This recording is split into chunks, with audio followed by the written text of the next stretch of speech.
We're just after 10, and so we want to be respectful of everybody's time, but thanks for joining us today. We're going to do this live webinar, Financial Focus. We've got 3 of our local bank organizations represented here, and we'll start off with some introductions for, I'll let each of them do that. And then we have a few questions that we've got prepared for the panelists, but we also look forward to any from the attendees. I know we've got a few that have come in already, so please keep those questions coming.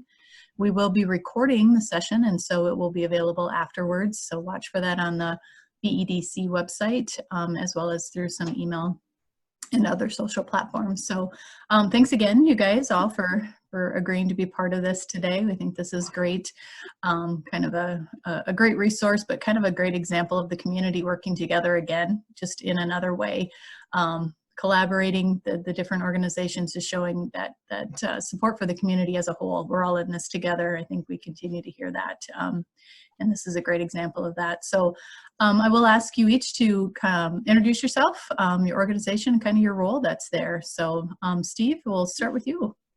Okay, my name is Steve Carnes. I'm the market president here in Brookings with Dacotah Bank, and been here about 4 years. So awesome. Appreciate the opportunity to present today. Thanks, Steve. Jennifer? I'm Jennifer Olson. I am the Vice President of Business Banking at Central Bank. I have been here at Central Bank, which is formerly known as MedBank, for 13 years, and I have lived in the Brookings County area and Brookings my entire life. Awesome. Thanks, Jennifer, for joining us. And then Tom. Hi. Thank you very much, Jennifer, for inviting me, and it's a pleasure to be here with Steve and Jennifer as well. But my name's Tom Fishback. I'm Brookings Market President for First Bank and Trust. Awesome. All right. Well, thank you all again for willing to be part of this and for everything you've already been doing for our business community as we kind of transition through this very unique time. We thought we would start off by maybe having each of you talk a little bit about some things to consider during this time for those small businesses that maybe should be aware of or think about. Maybe they have, maybe they haven't, but just some things that maybe you're seeing as you work with some of your clients. Whomever would like to start sure can. Well, I can jump in, and I guess the first thing I would say is make sure that you use the resources that you have available at your fingertips. Your advisors, your banker, your attorney, your CPA, accountant, those folks. And I guess the big thing there is make sure that you're communicating with them. I know, especially from the banking side of things, that communication is extremely important, and we certainly want to help people make it through whatever struggles they're having and that kind of thing, but that communication is just extremely important. And jumping off of that, just from a banking standpoint, even though our lobbies are closed, our banks are still open for business. So we want to be able to help, and we're around by phone or in person, if you need us, and we want to be as available as possible. I like what Steve said about communication and being proactive, taking advantage of programs and staying on top of things. Another thing I was thinking about is just, making friends. Be mindful of who your suppliers are. Be mindful of your neighbors and your goodwill that you've garnered up here over the years. If you need to make phone calls, now's the time to do it. And just keep that in mind. And of course, just being flexible. We don't know when the recovery will happen. We don't know what it'll look like, but just, being on top of things and staying flexible is really important. My biggest thing here at my bank, working with my small businesses, I'm just available I've been available 24 hours a day, 7 days a week. They are struggling, and being a sounding board for them has been helpful. And I told them, hey, we're here for you. Talk to other business owners that are similar. They're having the same problems, and maybe bounce ideas off them. This is a new world, and no one's been through this. So we're all kind of treading together at the same time. And yeah, we are here, and we're just ready to help them as much as we possibly can. Awesome. Thank you. Great message from everybody. Is there some things that you've kind of seen that have popped up that you're maybe a bit concerned about? Any Any issues with people taking advantage of this vulnerable situation, scams? I know that we have actually in our office had a couple of emails that were scams that had come through, you know, and we're all online right now and doing everything that way. And so has there been anything that you guys have seen or that you want to make sure that our community is kind of aware of a little bit more? From the scam point of view, we've had, you know, quite a bit of our customers who have been contacting us and saying, is this a scam? And we said, if you're uncomfortable, call us and we'll say if it is. If it's not, do some double checking. We have had some people who have fallen for them, so we have, you know, gone through the steps to help them and lock down their accounts. So doing everything possible. But yeah, hacking and websites have been, I think, quadrupled since this has happened. So it is just a key time for those scammers to be out there. Everyone needs to be cognizant of that.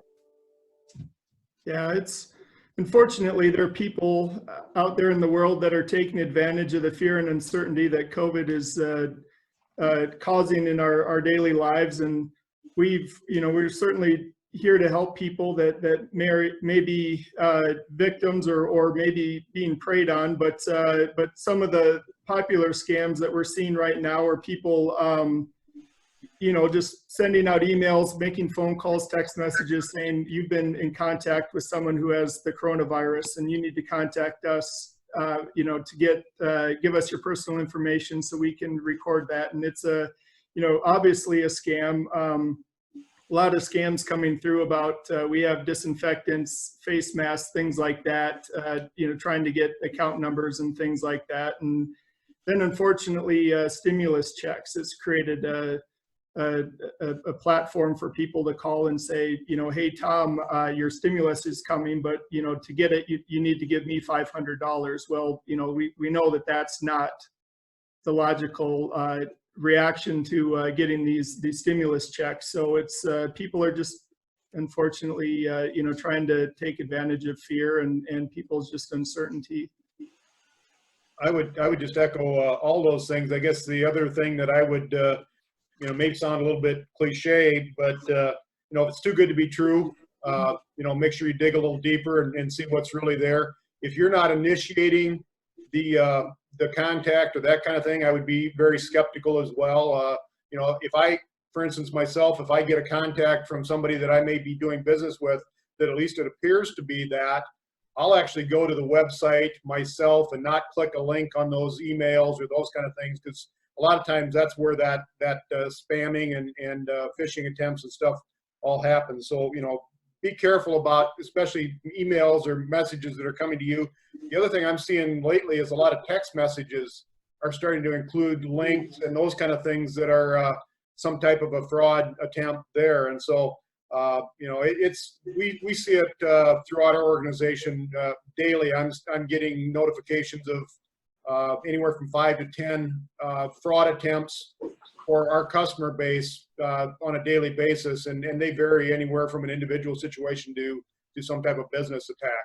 So we're all relying on technology to do so much these days that it creates the opportunity to hack in and do some damage. Just the fail safe is, constantly monitor your transactions in your account and reach out to your bank if something looks suspicious, and, be as proactive as possible. Because there are measures that banks can take to protect these victims. Yeah. Time is of the essence as well. I mean, if something does happen, like Tom mentioned, where you see something, contact the bank immediately, because time can certainly be a friend, and will help you as far as that's concerned to try and get that stuff stopped. And the Brookings Police Department's been very good in my opinion about assisting banks with these processes. And not to say money is always recovered, but it's good to have those things reported. So there are a lot of people, not just Brookings Police Department, that get involved. That getting that report, may not get you your money back, but it can prevent other people from being a victim as well. It helps with a kind of a chain of events and just helps the community overall. Agree. Thanks for those insights. It's a little discerning how many that you're seeing come through there, Steve, but it's nice to know that you guys are there, ready to help and kind of field some of those questions that people have. I think that that's, again, really helpful in kind of that sense of community and why we all love Brookings, right?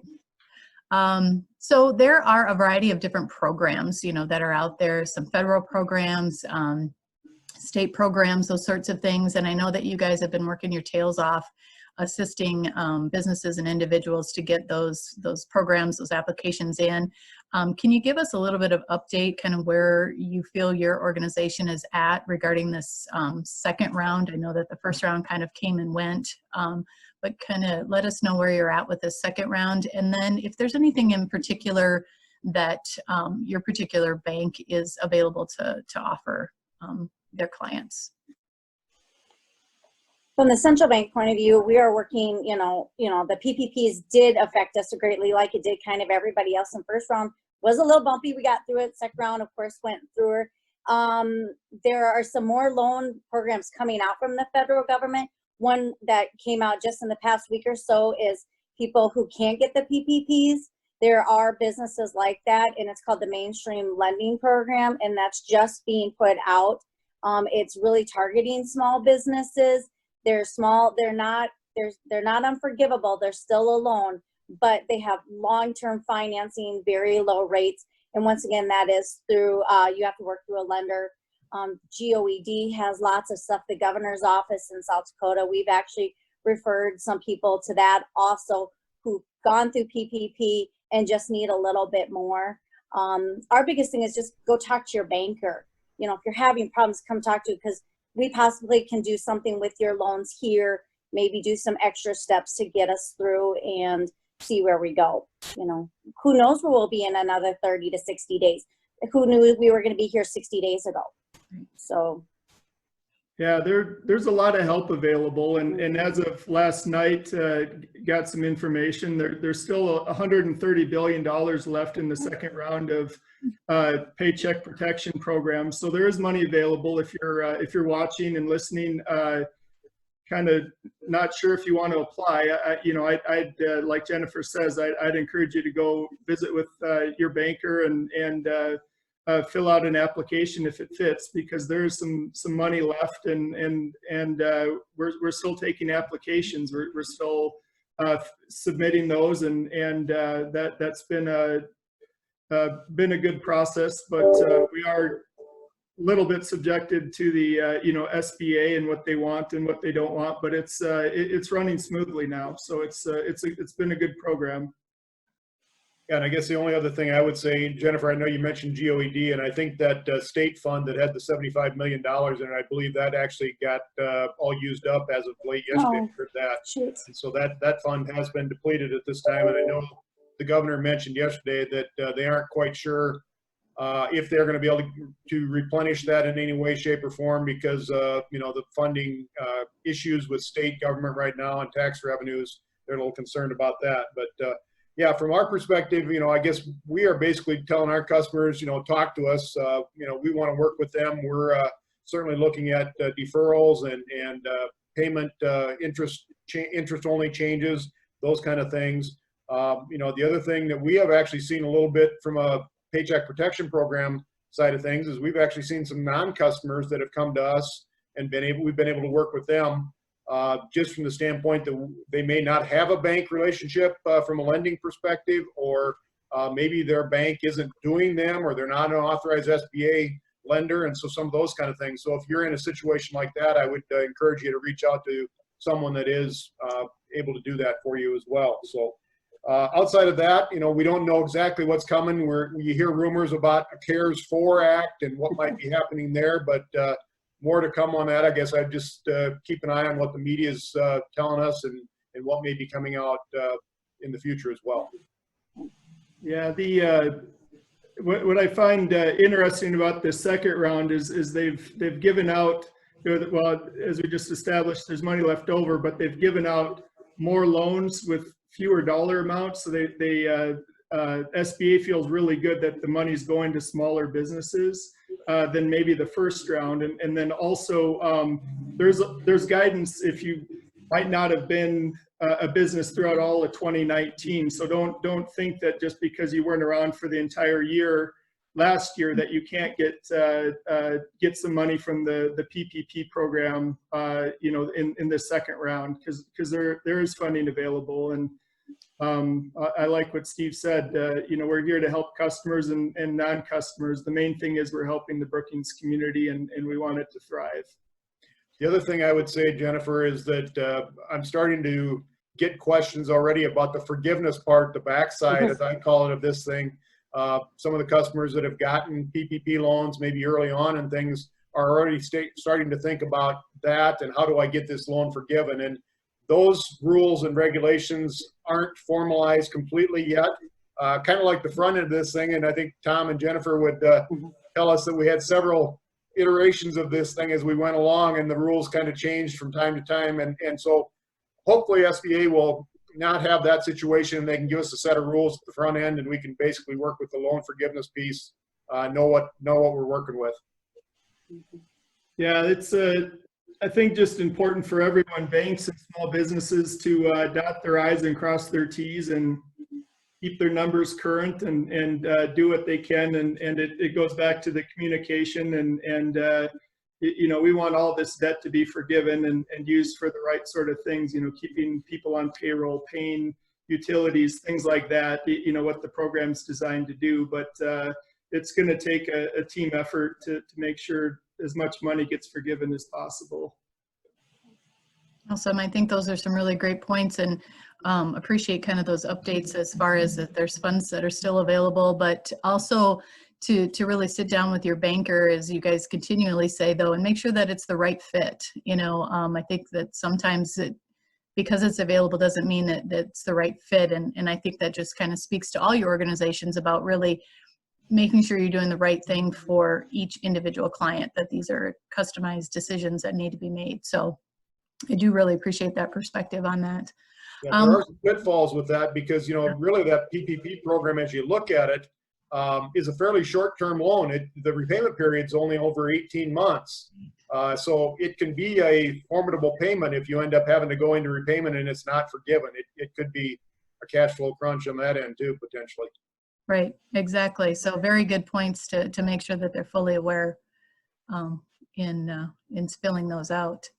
We are getting a few questions, so I'm just going to throw some of those out there for you guys. First one here, are you seeing a lot of customers requesting to refinance existing loans given the low interest rate environment? Yeah, I think that's part of just, managing your business. If you're able to refi and lower your monthly payments and help cash flow, that's, I think, a pretty smart thing to do and astute thing to do as you look at your overall costs, and it is pretty logical. I've never met someone that wants to pay 7% interest when they can get something for 4%. It's just kind of the way it is, and that's certainly a place to start, but we are seeing a lot of those sorts of activities. I would echo that as well. And the other thing that we're seeing some of right now also is SBA's 504 program, which is a long-term debt program. Right now, those rates are extremely low, 3% or lower. And so you can get 10, 20, and 25-year loans for that 3% or less number is what they have been recently. So another option there, like Tom talked about, to improve cash flow and give you some certainty on those. And those are fixed rates. That's not a rate that changes in 5 years. Those are a fixed rate loan. Awesome. Another question, are there examples that you as bankers have seen local businesses do to create and innovate a reoccurring or alternate stream of revenue during this time? I guess one of the things that I would tell you is be innovative, and I think we've seen some innovation. I mean, you talk about maybe restaurants that are doing deliveries now and carryouts that maybe weren't prior to this situation, or others that may have looked at a different business model that maybe prior to this time really weren't doing business in that way. And so yeah, I think, you know, there have been some things there, and I think that innovation not only will help you through this time frame, but it might also give you an opportunity to look at something down the road and how you may want to continue to do your business as time goes forward. Yeah, we've seen some of our customers in our local areas doing new things. And I think it's going to strengthen their relationship with their customers, showing their businesses are going out of their way and that extra mile, like our banks are doing also. But we're trying to pass that off to our small businesses to solidify their customer base also. So when we do get back to normal, maybe there's more sense of a loyalty to your small businesses at that point. Yeah, I completely agree. I think a lot of the small business owners we talk to, they think a lot about their workforce and their employees and making sure that they're able to keep them employed and keep them active and keep them working and busy. And so part of that is innovation and just figuring out new ways of getting things done, which is really, really important. I know in some of the discussions that we've been having, we hear a lot of people kind of starting to get at that long overdue to-do list. Some of those things that you kind of put off because you didn't have enough time, and all of a sudden you find some time. So yeah, I think they are being using their time wisely and being creative with it. So another question, how can businesses build protections into their business model? For example, contracts or emergency funds. That might kind of alleviate, certainly none of us could quite prepare for anything of this magnitude, but any thoughts on protections kind of moving forward? At Central Bank, we've always kind of encouraged our businesses to set up a reserve account. It's different than your normal operating or savings account. It's an account, if you have some extra funds, put a little in there. I mean, if it's $20, $100, $1,000, just start building on it so you can fall back on something. There are going to be times you're not going to be able to do that, but hopefully during the up times of your business, you can put a little money away. We encourage people to do anywhere from 1 to 3 months, which would have been perfect because we've been almost at that 60 days at this point. And if you've had no revenue coming in, you might have had a little reserve to fall back on. Of course, we do understand not all businesses can do that, but it's something that we try to encourage. You know, savings is kind of a word we don't hear anymore in mainstream, to put savings away, but it is something that we do try to tell our small businesses, hey, once you get going, start putting a nest egg away. I would maybe go back a little bit to, you know, one of the things we talked about a little bit before as far as refinancing and improving cash flow as well. You know, most of the time with those type of situations, you can free up that cash. That may allow you to do a little bit of what Jennifer's talking about there, but it also might give you that flexibility that if something happens down the road, you haven't got all of your cash obligated, so you kind of build your own protections in, and have got the ability to maybe weather that storm, and the cash requirements aren't quite as heavy as what they were prior to that time. So, you know, that or prepaid debt, so that you've got the ability to maybe skip a payment or two, or those kind of things also would be other ways that you might look at to protect yourself and give you some flexibility there. Yeah. We've been working with some of our customers and saying it has been a lean time. You know, hopefully you're seeing as your revenue is going down, your expenses are too. So really be looking at your expenses. Maybe you can continue to become more efficient as we go back to our new normal. And maybe they'll see some of the efficiencies so they can see their bottom lines go up just as long as their top line is also. And I think just communication is so key. And, you know, from a contract standpoint, my guess is if your contract doesn't have a statement in there regarding something like we're going through now, it probably will moving forward. But I think everyone in the supply chain is dealing with this and their understanding of the situation. So it goes back to communication and making sure, you know, hey, I can't pay you this week, but Wednesday you'll be expect something. I think that goes a long way, just sharing the good news and sharing the bad news, just to be upfront. So this next question was something that I was going to kind of lead into as well. What advice or resources do you have for individuals looking to start a business and raise capital for a startup? Are you, in addition to that advice, are you still seeing some individuals reaching out regarding startup during this time? Ideas are still being generated, and I think they're, despite everything that's going on right now, there's still some opportunities that might be available and existing. And so, you know, I go back to what I said earlier, we're still open for business. Granted, a lot of what we're doing now stems upon stimulus checks and PPP programs and, you know, trying to help our farm borrowers. But, you know, we want to help people as well. We want to get back to doing what we do well. So we are seeing a little bit of activity there.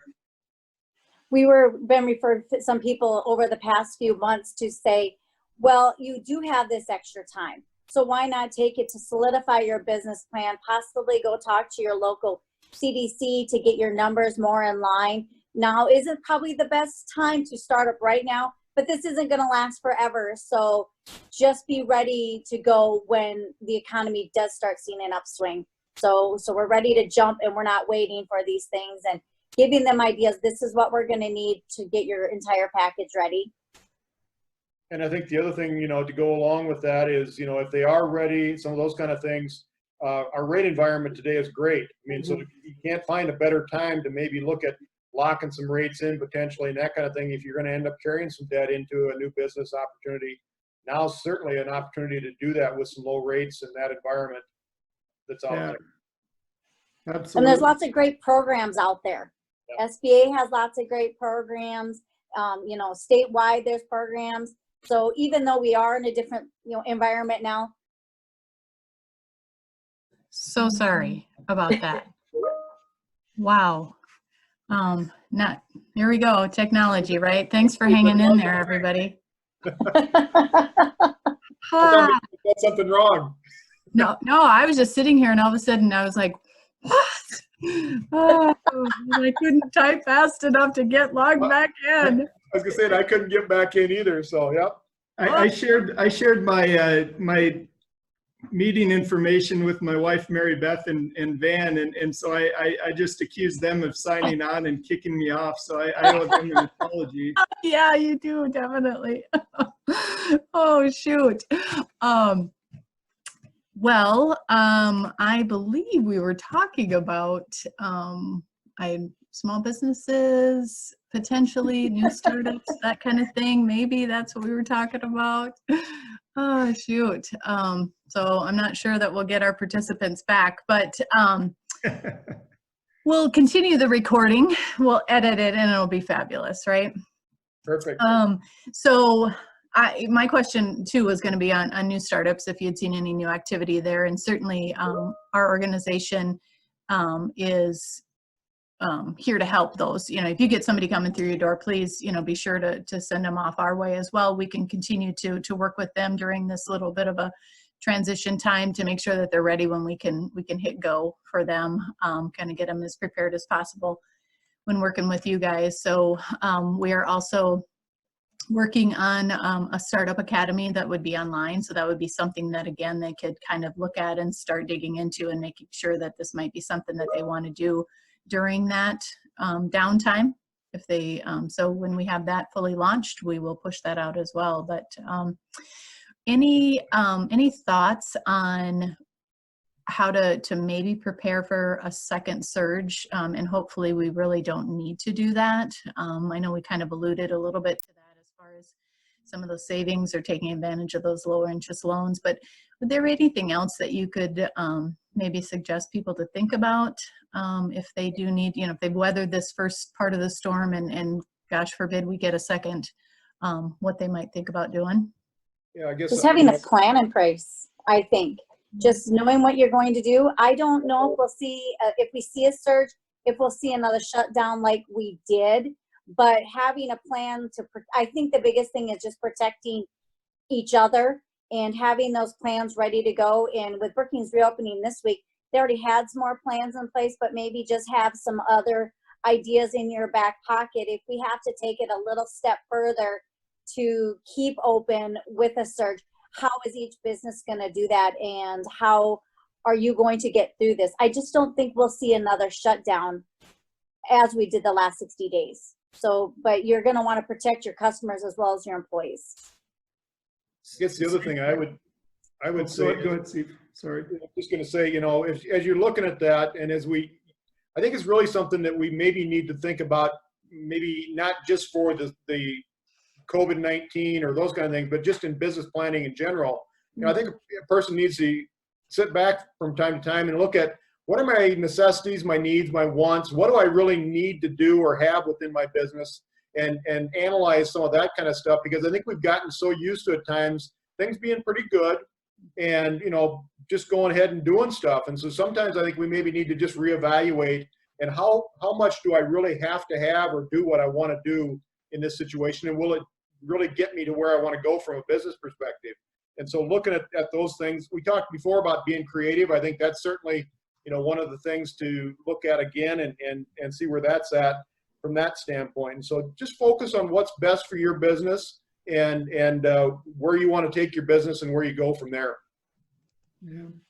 I was just going to add that, you know, safety will be important until we get a green light that we're all the way through this, and making sure that, you know, at least as banks, you know, we're leading the way. Even though we're considered an essential business, we still want to set a good example, but keeping your employees and yourself and your family safe, really important. And I also just think that it's, Steve said it really well. You just got to make sure that you think about the rainy day and the, you know, the bad times that could come, because we're in a bad time now, and we don't know when the next bad time will happen, but it's, you know, it's an example of being prepared and thinking about it.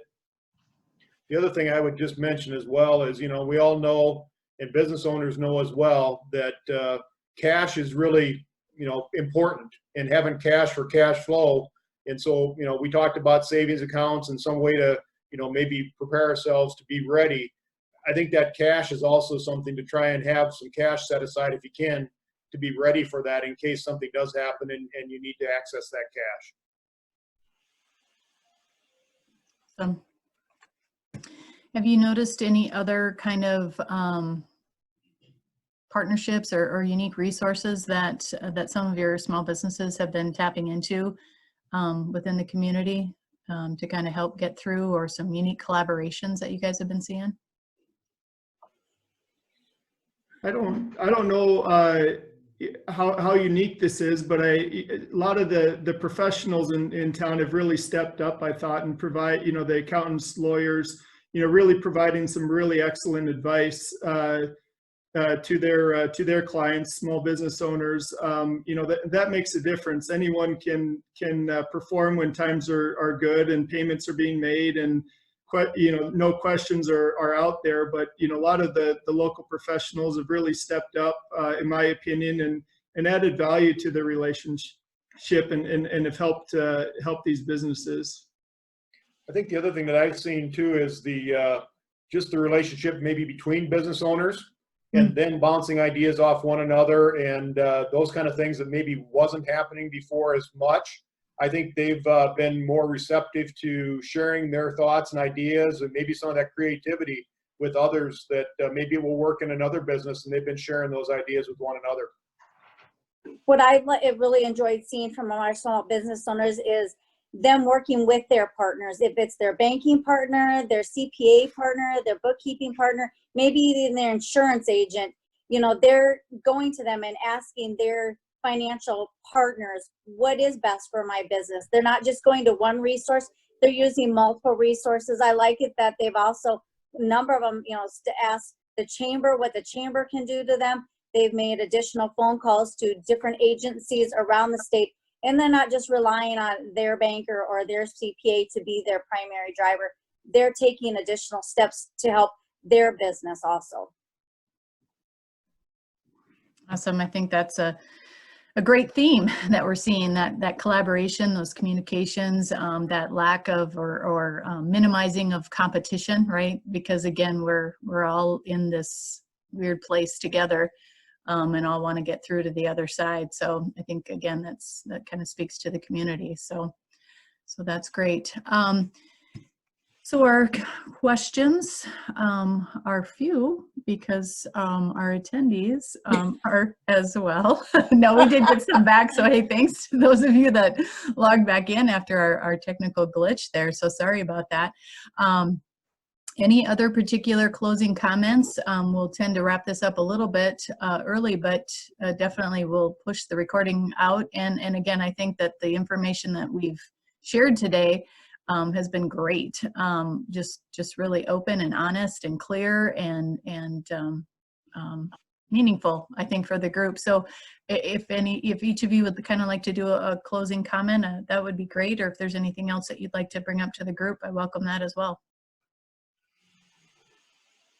And I guess the thing that I would say is just kind of reiterate what I'd mentioned before. I think that communication is extremely important, whether it be with your advisors or one another. Just stay connected with one another and those relationships that you build. And I guess from a business owner perspective, the thing that I would say is make sure that everything that you're doing and looking at is on the table, and evaluate everything you're doing to see that it gets you to where you want to be from a business perspective, and that it's important to do what you need to do and want to do.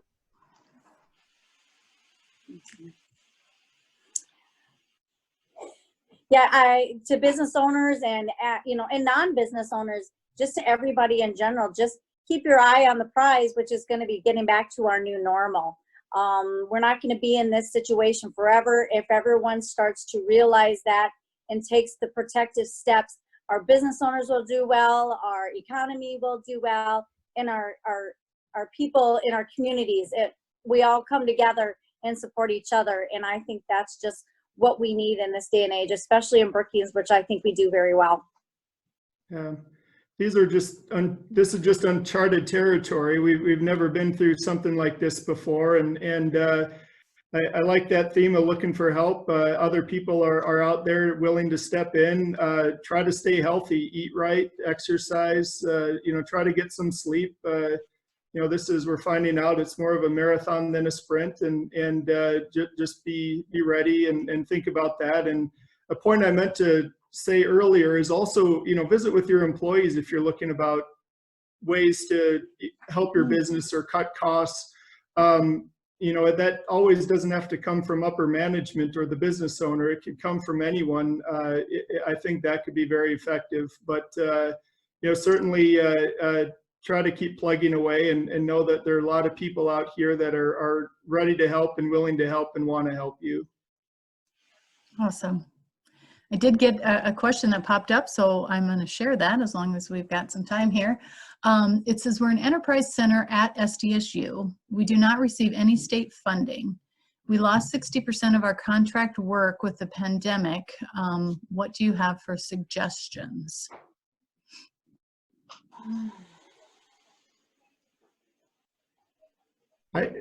Initially, without knowing more detail, I would say just visit with your banker and start getting help from him or her and keep plowing forward. I think that there are programs out there and designed to help your situation. So get on the phone or make an appointment and visit with your banker. I agree with Tom said. That's all good. Also, maybe get back to those contracts. Continue to talk to those customers. Just don't lose. Just because they left now doesn't mean they'll be gone forever. Keep in good contact with them. You have a little extra time, pick up the phone. I mean, personalize is huge right now. So just make a little extra effort to possibly maybe get those contracts back in the future also. I was going to say that network that you've built over time, whether it be existing contract customers or others, that you reach out to that network and try and tap that network to see if they've got ideas and help that they could provide you as well.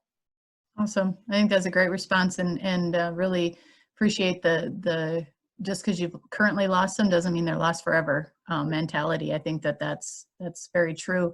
And the relationship building, those that you have and new ones that you can potentially gather now. So yeah, great comments, guys. Well, thank you very much for sticking with me and rejoining our short hiatus of our webinar today. Again, really great content, great information. I'm excited to get this out to the group. If there's anything further that BEDC can support you guys or any of your customers, please let us know.